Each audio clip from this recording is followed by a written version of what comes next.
अब न मिलाई बई दूध में पानी, देलो शराप ते माफ कर मैया, भेलै हमरा नादानी है मैया।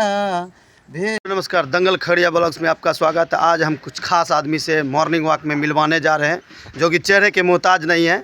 अंगिका वो भोजपुरी के सुपरस्टार छैला बिहारी जी के भतीजे से आपको आज मिलवाने जा रहे हैं, और साथ में बबजन बिहारी जय माँ कत्यानी रिकॉर्डिंग स्टूडियो के मालिक ऑनर से मिलवाने जा रहे हैं।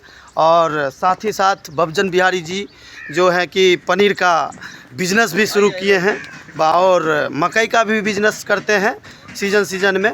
अब आपको मिलवाने जा रहे हैं रवि आनंद और बबजन बिहारी जी से। पहले क्या कुछ मिलवाया जाए, कुछ मॉर्निंग वॉक में आज गाना उना भी सुना दीजिए। एक गाना मेरा हम गाए थे, पूजा गुप्ता और हम गाए थे, यही दूध के तौर पर है गाना।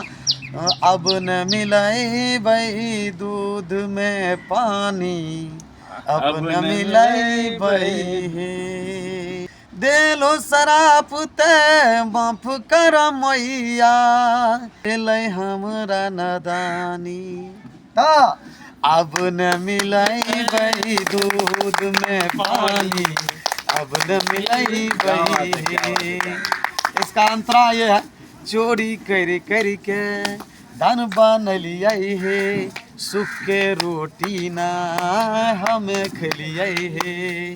चोरी कर के धन बनलिए हे, सुख के रोटी ना हमें खलिए हे। रिहाई राजा भिखारी बन गेलिए, रिहाई राजा भिखारी बन गेलिए, भेलै हमरा नादानी हे मैया, भेलै हमरा नादानी। अब न मिलाई बई दूध में पानी, अब न मिलाई बई। क्या बात है, बहुत अच्छा, बहुत अच्छा। अब आप भी सुना दीजिए कुछ। हम सुनाते हैं, हम सुना दे तो कौन सा सुना दे? बोले न छोड़ दे भी कहिया